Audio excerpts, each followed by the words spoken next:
my greenhouse. And I have many weird stuff in here. But as you can tell, here's a tomato plant in this hydroponic bin. I've been keeping this plant alive. So I will take a haircut of this and show you what happens and where the best place to take a haircut is. So as you can tell, I have it in a sour cream container. I do have it bubbling with air in there. Let me see if I can get this all opened up for you here. You can see the root system's all in there and it's bubbling. Wow! That plant is pretty much growing already a tomato here, which I don't really like because all the nutrition goes into making these super giant beef tomatoes, and they are humongous when they do grow in the garden. This plant here is going to start producing flowers, as you can tell.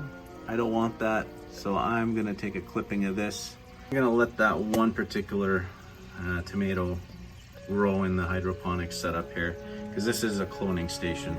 And what I don't want to do is cut too close to that tomato, so I'm going to wait for maybe 1 node, 2 nodes, so I'll cut right here. Cut this one down.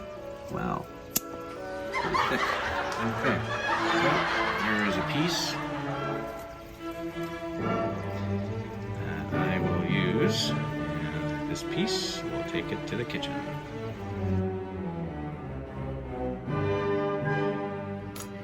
There she is. What we want to do is get this clone, or this cutting, into a glass. Any size glass will do. I usually just measure a little bit here so I have an idea of what I'm going to do with the plant.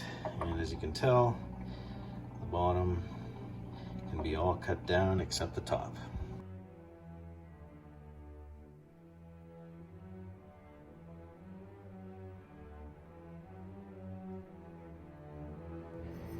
That's actually not bad.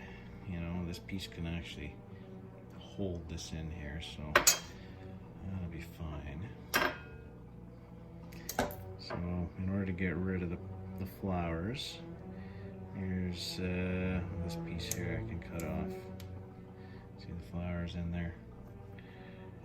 Right away here. So now it's not gonna flower anymore. So that's it. That is ready. Now I just fill it up with water. Just like that. And we're ready to go. So not too much cuttings we have to do, but that should pretty much give us some results. And after about a good couple of days, you'll see this tomato plant start to shoot off roots. Just because there's a lot of leaves on here, it's gonna wilt. So sometimes the best thing to do is chop this off in half, so that way it doesn't wilt too much, and that way the plant will focus on creating roots, not trying to save the leaves. So once the roots come in, then all these other little nodes on here in between are going to start to produce new shoots as the roots grow. And that's how you make a clone of your favorite garden tomato plant. It's so easy, anyone can do it as many times as possible. It's limitless. I don't think you can overclone a plant. Every time it grows, you can take a cutting like I showed you on any of the tomato plants, dunk it in water, and there you go, you have a brand new tomato plant. So by the time springtime rolls around, you can make a dozen of these and get them all ready to plant outside once the climate is good to do that.